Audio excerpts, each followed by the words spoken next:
हरे कृष्ण। तो तब इस्कॉन नया नया प्रतिष्ठा हुआ था, मतलब नया नया इस्कॉन बन गया था। तो श्रील प्रभुपाद जी के तब जो डिसाइपल थे, श्याम सुंदर प्रभु, मुकुंद प्रभु, मालती माता जी, तो इन सब को उतना विग्रह सेवा और अर्चन सेवा के बारे में उतना पता नहीं था। तो तब इस्कॉन का पहला विग्रह जो था वो जगन्नाथ देव, सुभद्रा रानी और बलभद्र थे। तो श्याम सुंदर प्रभु को श्रील प्रभुपाद जी ने आदेश किया कि तुम एक काम करो, तुम एक जगन्नाथ के लिए, जगन्नाथ सुभद्रा बलभद्र के लिए एक मंदिर बनाओ। तो श्याम सुंदर प्रभु ने क्या किया, तो एक गम्बुज, एक बड़ा सा गम्बुज बना के, एक सुंदर सा एक टेम्पल बना के जगन्नाथ सुभद्रा बलभद्र को उधर पे रखा गया था। तो प्रभुपाद जी पहले पहले जो थे तो वो लोग फॉरेनर थे, तो उनको विग्रह सेवा, अर्चन सेवा के बारे में उतना पता नहीं था। तो श्रील प्रभुपाद जी ने उनको क्या सिखाया था कि तुम एक काम करो, तुम जो खाओगे, अपने मतलब अपने खाने पीने के लिए जो कुछ करोगे तो वो भगवान को ऑफर करके खाना, ठीक है। इसको प्रसाद बोलते हैं, क्योंकि तब ऑब्वियसली क्योंकि उन लोगों का दीक्षा हो गया था, तो वे सात्विक खाना, जो सात्विक खाना, ये खाना प्रभुपाद जी ने बोल दिया था, ये सात्विक खाना आप भगवान को भोग लगा, उसके बाद तुम खाओ। ये एकदम सिंपल रखा था, प्रभुपाद जी को जटिल नहीं किए थे, उन्होंने एकदम सिंपल रखा था, तुम खाओ लेकिन जो भी खाओ पहले भगवान को दो, उसके बाद खाओ।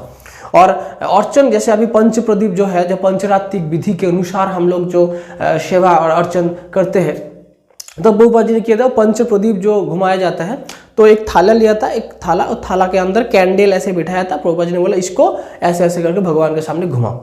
कि तब नाउ अ डेज हम लोग क्या करते हैं कि हम लोग बहुत ही बढ़िया तरीके से पंचरात्रिक प्रदीप के द्वारा ऐसे करके कर्पूर डाल के, घी डाल के करते हैं। लेकिन तब वो लोग समझते ही नहीं थे अर्चन क्या है, कि उसको अगर ये बोला जाए तो पहले बात तो ये है वो लोग मतलब ले नहीं पाएंगे। इसलिए प्रभुपाद जी क्या मोड किया था, एक एक स्टेप करके करके आगे बढ़ना। और वही जो शिष्य लोग आज हम लोग इतने अच्छे तरीके से अर्चन सिखा रहे हैं ना।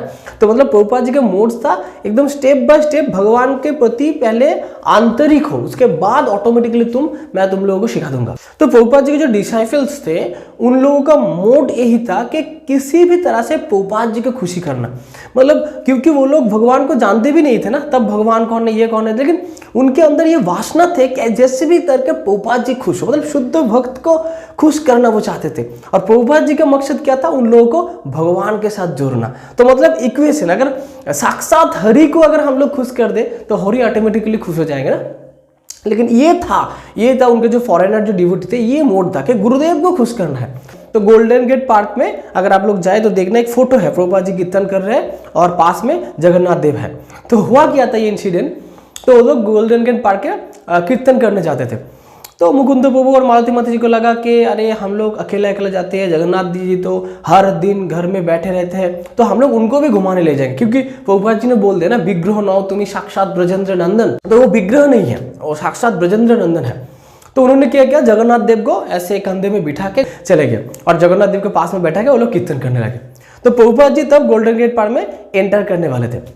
और जब भी Prabhupada ji golden gate park में गए, एंटर किया, प्रभुपाद जी देख के शॉक हो गए। मतलब उन लोगों को लगा था प्रभुपाद जी जब देखेंगे कि हम लोग जगन्नाथ जी को घुमाने लाए तो प्रभुपाद जी कितना खुश होंगे।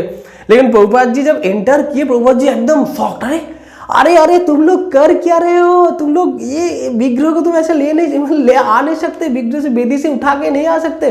तो प्रभुपाद जी उनको समझा, देखो जगन्नाथ जी ना कभी अकेला नहीं घूमते, जगन्नाथ जी हमेशा जाते हैं तो सुभद्रा महारानी, उनके बहन और बलदेव भैया मतलब दाऊ भैया के साथ ही जाते हैं। और जगन्नाथ देव को जब तुम विग्रह को प्रतिष्ठा कर चुके हो तो विग्रह को मतलब अपने हिसाब से तुम उठा नहीं सकते हो। केवल रथ यात्रा के टाइम जगन्नाथ जी रथ में चढ़ के वो लोग बाहर निकलते, उसके अलावा कभी भी जगन्नाथ देव को अपने बेदी से मत उठाओ। उसके बाद प्रभुपाद जी ने उनको समझाया।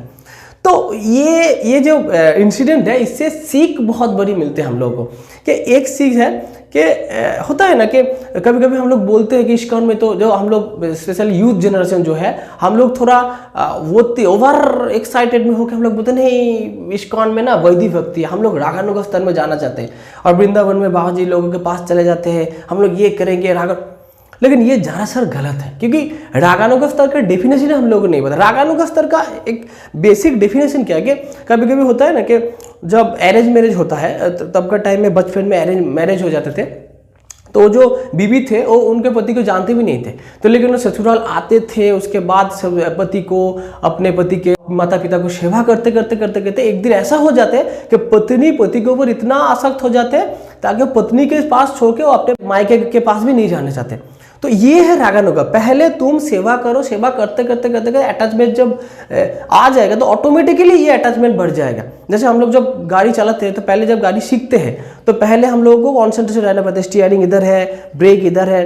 लेकिन जब एक्सपर्ट ड्राइवर बन जाते तो ऑटोमेटिकली हम लोग एकदम हैबिचुएटेड हो जाते हैं। तो वैदिक भक्ति जो है ये है पहला स्टेप। जब वैदिक भक्ति में हम लोग ऐसे करेंगे, ऐसे करके ऐसे पूजा पाठ करेंगे, जब जो आरती करेंगे, तो ये जब हम लोग शास्त्र के अकॉर्डिंग, प्रभुपाद जी के अकॉर्डिंग करेंगे तो एक दिन ऐसा आएंगे हम लोग नेचुरली जो हमारे अंदर के जो हम लोग हमारा जो हृदय है कृष्ण के प्रति जो आसक्त हो जाएंगे, तो ये सेवा मनोभाव जो है ना ऑटोमेटिकली आएंगे। इसी को रागानुग स्तर कहते हैं। तो इसीलिए हम लोग जंप करके नहीं जा सकते। हम लोग प्रभुपाद जी ने ये जो step by step Prabhupada ji हम लोगों को ले जाना चाहते थे, उनके वक्त को हम लोगों को ले जाना चाहते हैं, तो हमें कभी भी ये लगना नहीं चाहिए कि प्रभुपाद जी ने हम लोगों को इनफ नहीं दिया। प्रभुपाद जी जो दिया है एकदम परफेक्ट दिया है। हमें क्या करना है, प्रभुपाद जी के ऊपर विश्वास रखना है और स्टेप बाय स्टेप हम लोग को जाना है। हम लोग जंप करके रागानुग स्तर में आर्टिफिशियली नहीं जा सकते। तो ये हम लोगों को सीखना पड़ेगा। जगत गुरु श्रील प्रभुपाद की जय। हरे कृष्णा।